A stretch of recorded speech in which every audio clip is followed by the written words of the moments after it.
Okay, so ready to dive into this whole drainage engineering thing? Let's do it. I have to admit, when I first saw drainage engineering, I was like, what? Yeah.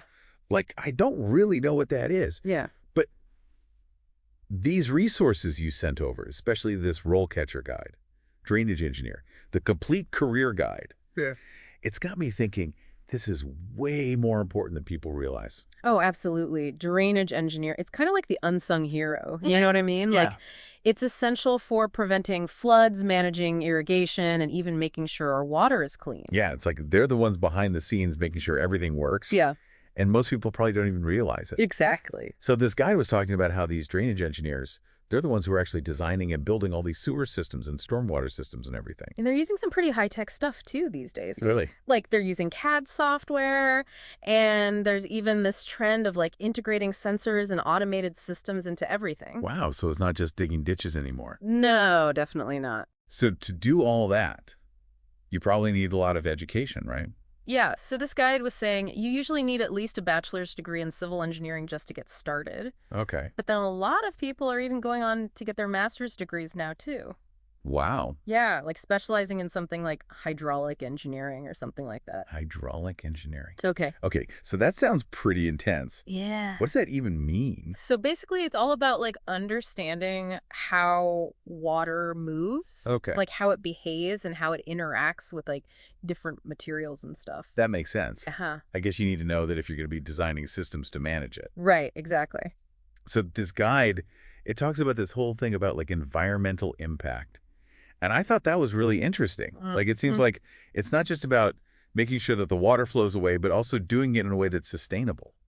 Yeah, definitely. There's a lot of talk about that these days. Like what kind of stuff are they doing? Well, like the guide was talking about these sustainable drainage systems. Yeah. Which are supposed to be way better for the environment. So it's not just about functionality, it's about doing it in a way that's good for the planet. Right. That's really cool. Yeah. So let's say you've got your degree and you aced all your classes and you're like super passionate about the environment. What does the actual career path look like? Yeah. So the guide goes through like a typical progression. Yeah. Where you might start as like an entry-level drainage engineer. Uh-huh. And then you kind of work your way up to like a junior drainage engineer where you're doing more of the design work. Okay. And then eventually you could become like a senior drainage engineer. And then what? And then you're leading projects and teams and all that. And maybe saving the world from a catastrophic flood? Well, maybe not the whole world, Okay. but definitely playing a super important role. That's still pretty awesome. Hmm? You know, one thing I thought was really interesting in the guide was that they had this whole section about interview questions. Oh, yeah. Like they had all these questions that you might get asked in an interview. Super helpful, right? And I'm like, how do you stay up to date in the field? And Yeah. can you describe a time you had to troubleshoot a drainage issue? Yeah. Right. And they even have these tools now that can like analyze your answers. How's this? Yeah. It's like having a personal interview coach. That's wild. So basically, if you're into how things work and you care about water and the environment, and maybe you secretly still like playing with toy boats and puddles, drainage engineering might be the career for you. For sure. It's a rewarding field to be in. All right, so we've covered a lot of ground here, but let's take a quick break, and when we come back, we'll dive into some of the specifics like those certifications and stuff. Sounds good. So last time we were talking about all the cool stuff drainage engineers do, but I'm curious, what about the skills you need, like besides the technical stuff? You know what I mean? Yeah, for sure. I mean, obviously you need to know the engineering side of things, but this RoleCatcher guide, it really highlights how important those like people skills are too. Oh. Yeah, they're not just working in isolation. They have to be able to communicate with everyone involved in a project. Right, like I was thinking about it, and these drainage systems, they impact everyone, right? Like they prevent flooding, they keep our water clean. It's a big deal. Exactly. They have to be able to talk to like stakeholders and address their concerns and like build consensus and all that. So it's kind of like they're like water diplomats or something. Yeah, I like that. So besides being good with people, what other soft skills did the guide mention? So problem solving is another big one. Okay. And it's not just like solving equations or whatever. It's like being able to think critically and come up with creative solutions when things get tough. Which I imagine happens a lot, right? I mean, you've got unpredictable weather and changing soil conditions and like aging infrastructure. Yeah. Seems like a lot to juggle. Exactly. You never know what you're going to get, so you got to be able to think on your feet. Right. It's like you're a detective trying to solve some kind of water mystery before it turns into a disaster. I like that. So you got to be observant, pay attention to details, and put all the pieces together. Exactly. Speaking of putting pieces together, what about technology? Like, how is that changing things in the field? Oh man, technology is huge now. Like this guide was saying that 92% of drainage engineers use all this advanced tech in their work. Wow.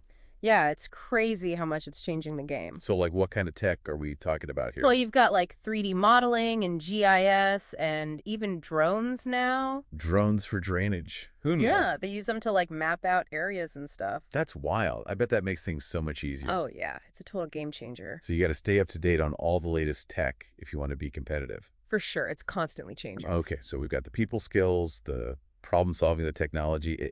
Anything else we're missing? Well, there's one more thing, and it's something a lot of people don't think about, but it's super important. What's that? The legal stuff. Oh, right, right. Like all the regulations and requirements for drainage systems. Yeah, you can't just build whatever you want. There are rules. Exactly. And there are a lot of them. So, like, what kind of stuff do they need to know? Well, there are zoning laws and building codes and environmental regulations. And it's probably different everywhere, right? Oh, yeah. It can vary a lot depending on where you are. So that's a lot to keep track of. Yeah. It's definitely a challenge. So this guide had this whole section about interview questions. And I thought that was really helpful. Oh, yeah. It's super useful to know what kind of questions they're going to ask. Yeah, like one of the questions was, how did you become interested in drainage engineering? Yeah, that's a pretty standard one. It seems simple enough, but I bet there's a right way and a wrong way to answer it. Oh, definitely. You don't want to just give some generic answer. Right. You got to stand out. Yeah, you want to show them that you're genuinely passionate about it. Okay, so let's say they ask you about your experience with stormwater management. What's the best way to answer that one? So you want to be specific, like talk about actual projects you've worked on. Or maybe some coursework you did, or even volunteer work that's related. So, like, if I helped clean up a river that was polluted by runoff, I could talk about it. Exactly. That shows them that you're not just talking the talk, you're walking the walk. Right. Or if you designed a rain garden or something, that would be a good one to mention. Okay, so be specific and show them what you know. Exactly. All right, next question. How do you stay up to date with the latest developments in drainage engineering? That's another good one. Because things are changing so fast these days, you don't want to be left behind. Right. You got to stay ahead of the curve. So how do you show them that you're on top of things? Well, you can talk about professional organizations you're a part of. Okay. Like the American Society of Civil Engineers or ASE. Okay. And you can mention conferences and workshops you've attended. Showing them you're willing to learn. Exactly. And I bet reading industry publications is important too. Oh, yeah, for sure. That's how you stay in the loop. Okay, so show them you're a lifelong learner. Okay, this next question, I feel like it's where the rubber meets the road. Can you describe a time when you had to troubleshoot a drainage issue on a project? The classic behavioral interview question. You're trying to see if you can handle the pressure? Right? They want to know how you think on your feet. So what's the best way to answer this one? You need a good story. A real-life example where you faced a challenge and overcame it. Okay, so no hypothetical situations. No, they want to hear about something specific. Okay, and what should I focus on? Talk about the steps you took, the tools you used, the challenges you faced, and how you solved the problem. Basically show them you can handle it. Exactly. Okay, next question. How do you ensure that drainage systems are designed to meet local regulations and requirements? So this one's all about compliance. Right, got to make sure you're following all the rules. Exactly. So how do you show them you're on top of that? Well, you can talk about your process, like how you stay up to date on the latest regulations. Okay. And you can mention specific software or tools you use. Right, like to make sure you're in compliance. Exactly. So it's about having a system. Yeah, having a system is key. Okay, moving on to teamwork, because I'm guessing drainage projects are rarely a one-person show. Oh, yeah. You're definitely going to be working with other people. So how do you answer a question, like how do you approach working with a team on a drainage project? So for this one, you want to highlight your communication skills Okay. and your ability to collaborate effectively. Right, because you're all in it together. Exactly. So what are some key things to emphasize? Well, active listening is huge. Okay. You need to be able to really hear what other people are saying. Right, because everyone has different perspectives. Exactly. And then you need to be able to clearly communicate your own ideas. So it's a two-way street. Exactly. Okay, this next one sounds a little tricky. Can you describe a time when you had to work with a difficult client on a drainage project? Ah, yes, the dreaded difficult client question. Everyone's got a story. That's for sure. So how do you answer this one without bad-mouthing anyone? The key is to focus on the positive. Okay. Talk about how you were able to resolve the situation professionally. So don't throw anyone under the bus. No, definitely not. Okay, so focus on the solution, not the problem. Exactly. Okay. Next question. How do you prioritize competing demands and deadlines on a drainage project? So this one's all about time management. Right, because I imagine things can get pretty hectic. Oh, yeah. There's always a lot going on. So how do you show them you can handle it? You want to talk about your organizational skills? Okay. Like, do you use any specific project management tools? Right, like Gantt charts or something? Exactly. Yeah. You want to show them that you have a system for staying organized. And that you can meet those deadlines. Exactly. Okay, last question. Can you describe a time when you had to innovate or think creatively to solve a drainage problem on a project? So they want to see your creative side. Right, because sometimes you got to think outside the box. Exactly. So what's a good example to use here? Think about a time when you had to come up with a totally new solution to a problem. Okay. Something that wasn't in the textbooks. Right, like MacGyvering your way out of a drainage disaster? Yeah, something like that. All right, so be creative and show them you can think on your feet. Exactly. All right, so we've talked about the skills and the education, but what about those certifications everyone's always talking about? Yeah. You know, like, what are the ones that can really give you an edge in the drainage engineering world? Oh, yeah, those certifications are key. They're like proof that you're serious about your career and that you've got the skills to back it up. So it's not just about having the knowledge, it's about having the paperwork to prove it. Exactly. It's like that old saying goes, get you a drainage engineer who can do both. So where do you even start? Like, what are some of the top certifications that drainage engineers should be going for? Well, the gold standard is definitely the PE license, the professional engineering license. That one sounds familiar. I don't- feel like I've heard of that one before. Yeah.